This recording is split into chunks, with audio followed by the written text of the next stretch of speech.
How's it going, party people? My name is Caravan Dan. I run Gaming Caravan, and today we'll be doing a Before You Buy, the Red Dragon Inn, the Undercity number 9, but also the Red Dragon Inn as a whole. Now, I don't know about you. I've heard about this game for years, and I'm finally glad I'm getting this game played. I had a good time with it. This now was probably going to be one of my personal go-to games because I really like these kind of games. In the Before You Buy, we'll go over the main mechanics of the game, similar games, and whether you should buy, try, or deny this game. But let's get into it. So this game, the Red Dragon Inn, is a 2 to 5 player, completely asymmetric, take that drinking game, actually. Now, when I say drinking game, I don't mean you actually need drinks in real life. I mean, in the game, your goal is to be the last one standing in the entire party. So the theme of the game is effectively, you and your party got together, beat the big bad evil guy from your adventure, you went back to an inn, and now you're having a drinking contest. So whoever is the last one standing, it wins. Everyone starts off with like 10 gold. Everyone puts about 5 cards in their hand. And then you go ahead and grab a character. You put a red die on 20 of your board and then a clear die on the 0 of your board. The red die is your fortitude, meaning your HP. The clear die is your alcohol content. You lose if one of two things happen. If you have no gold to buy more drinks, or if your alcohol crosses over your fortitude. That means you got too drunk and you fell over, completely wasted. In this game, you'll be playing cards to hurt your opponents, try to take their money, try to make them get more drunk, and so forth. It is a very take-that game. But let's talk about how it plays. So step 1, you're going to go ahead and do the setup I already told you, and then everyone's going to grab a character card. Character cards play completely differently, but the overall turn is the same. It just adds a lot of specifics for you to worry about and manage on your turn. Some of them are more involved than others, like Gala doesn't really have too much to do extra. They just play the game pretty vanilla with like an extra keyword. But like Jet has momentum. Dale has like 5 mushrooms he has to worry about and like harvest whenever he wants to do certain effects. But each character does play completely differently.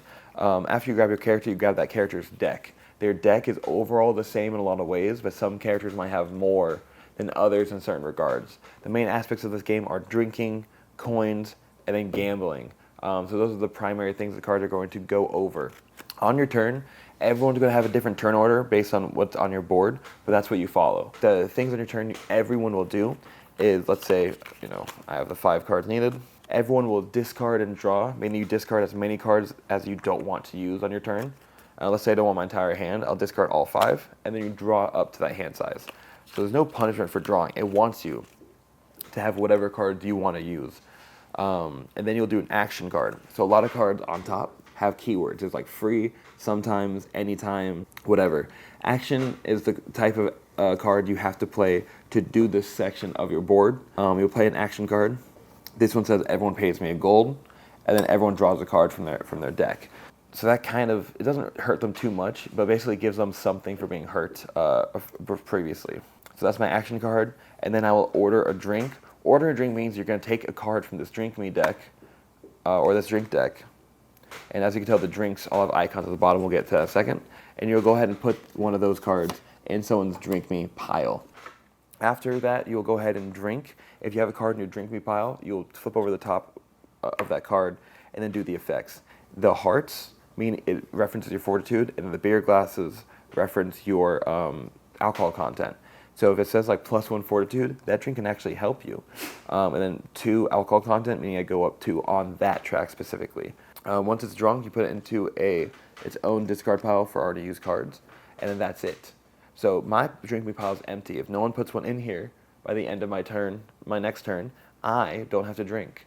So stay aware and stay privy to that. Now, if there's a plus on the beer glass, it means it's just a shot or just a chaser, essentially. So you have to do another drink. Most drinks hurt people, but some of them technically can help people, which is pretty fun to see when you don't mean to help someone. Now, the last thing I didn't cover is gambling. Gambling means everyone has cards in their hands. That says stuff about gambling. Typically, there's no guarantee. But let's say gambling, I'm in. So this action card is start a round of gambling. What that does is it makes everyone, including you, put a card in the pot. Then the next player can choose to play a gambling card or not. You keep doing that until no one can play gambling cards. Whoever has the control of the pile, which that's what these cards do, they also take control of the pile for that player. They get the entire pot. Some cards will say like hop out. Some of the cards will say like ignore losing coins like this. But overall, it's a way for people to quickly get a lot of income from a lot of different players and kind of become the enemy. Jet specializes in gambling. He does a great job with that. If the drink deck ever runs out, what you'll have to do is, whenever it gets shuffled up and everything, and immediately everyone will have to pay 1 gold to buy the new round of drinks. That effectively is the entire game. You'll keep on playing the game until every player either runs out of money and they can't buy anything anymore, they're out, or their, again, alcohol content cross over their fortitude, meaning that they got drunk and they knocked out. Whoever's last standing wins the game. So as you can tell, the mechanics of this game are take that, card management, and asymmetric abilities. So let's talk about some games it's similar to. The only game that this crosses my mind as being super similar to is Munchkin. Now, I do like this game, but I also love Munchkin. So the fact that this game has such a sterling reputation and Munchkin is, people hate on it just because it's like such a random take that game, I think is unfair. I think both of these games should be in the same category, being like good games, fun times. I know this game, I'll say this much, this game takes a lot less, it's a lot shorter than Munchkin. Things happen faster, there's not so many ways to cancel all this other stuff out. There are some cancel cards, but it's not like you're canceling anything major. And you're not just waiting for that last little bit of someone to cross over to level 10, it's just you're limiting players. So let's talk about the buy, try, or deny. You should definitely buy this game if you like Munchkin, or if you like take that, like fun take that games that are light. This is a very light take that game. It's not insanely light, I would say, because it depends on the character you pick. I know Dale is definitely more heavy than Igella, the Beast Sergeant. She is the most basic. Again, the only thing added here is an extra keyword. But like Jet has to worry about some other stuff. There's a guy who just keeps on having to heal patients while he's drinking in this set. So it's very interesting, very different. But yeah, you should, if you want light take that games, this is right up your alley. Buy this game. And also it's a fully expandable set, so if you want more characters and more content, there's already 8 other core sets involved, not including cooperative games that include more sets for this. This plays 2 to 5. Apparently you can play with like different modes depending on different bars you're going to. There's like a pub crawl mode. It's very fun, very interesting. There's like a tournament mode you can do with this. It's a lot for like not that big of a price. This game says it takes 15 to 20 minutes per player. I would say that's pretty accurate. 13 up. I would say 13 up just because of the theme, and plays with 2 to 5 players. I think that's fair. I think this game would play best in 3 players though, personally, but to each their own. Try this game if you like take that games, or try this game if you like the theme.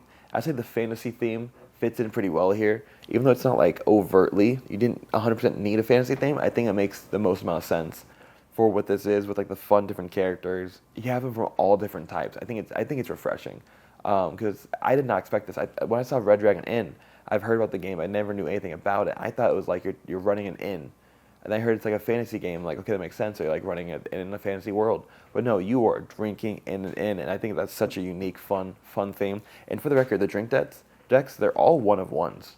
This deck right here, they're all completely unique drinks. You do not see anything crossover, and the art is absolutely gorgeous for the drinks. I think the drinks are the best part of the game. Looking at these, seeing the different names, seeing the different cups, I think it's very cool.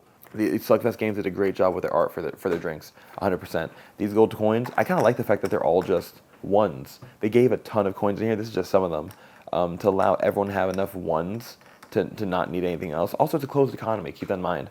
You mainly gain coins specifically from each other. Very rarely do you gain coins from like the bank. It does say that every now and then maybe some characters do more with it, but like it does. I think again it does a great job in a lot of different ways. The simplicity works in its favor. But deny this game if you don't like take that games. If you're like hating on Munchkin, you never want to play a game even similar to Munchkin. You don't like take that. You don't like hurting people or being hurt yourself. Stay away from this game. This game is so, like, it's like definitely more aggressive than anything else. Even though like the aggression's not like hardcore, because you're never like teaming up on one individual. It's more like everyone, unless you're like completely winning. It's more like you're all taking shots at each other relentlessly. But like it could hurt when someone takes like 4 coins from you in one go, and like there's no way to stop someone from doing that. I wouldn't even say this game's like super lucky, because again, the fact you can just pitch your entire hand and then draw that many cards back up is necessary. And I think that more games need to utilize some kind of feature like that. But that's everything. Congratulations, SlugFest. I will definitely be interested in getting like all the sets for myself. I'm a collector by nature. That's why I have all the villainous sets. That's why I collected Marvel United for a long time. That's why I have like 8 Munchkin sets. And I'm excited to get more characters in here and see what they all do. But that's everything for Red Dragon Inn. Thank you for watching. If you have any questions, you want to see this game, or if you want to get this game for free, we have a copy at Caravan Convoy as a play-to-win copy, which means that if you play this game at the convention, fill out the form, you'll be entered into a giveaway to get this game 100% for free. Yeah, that's everything. If you want to be part of our board game expo in Central Florida, be sure to drop a click in the description of this video to get your ticket. Sorry about the noise, my dog just started drinking. If you have any requests for more before you buy videos, definitely comment what you want to see in the future. And I'm excited to show you some more games by SlugFest Games as a sponsor for Caravan Convoy in this video. But that's everything. Peace, have a great day, God bless, and I hope to see you guys at a table soon.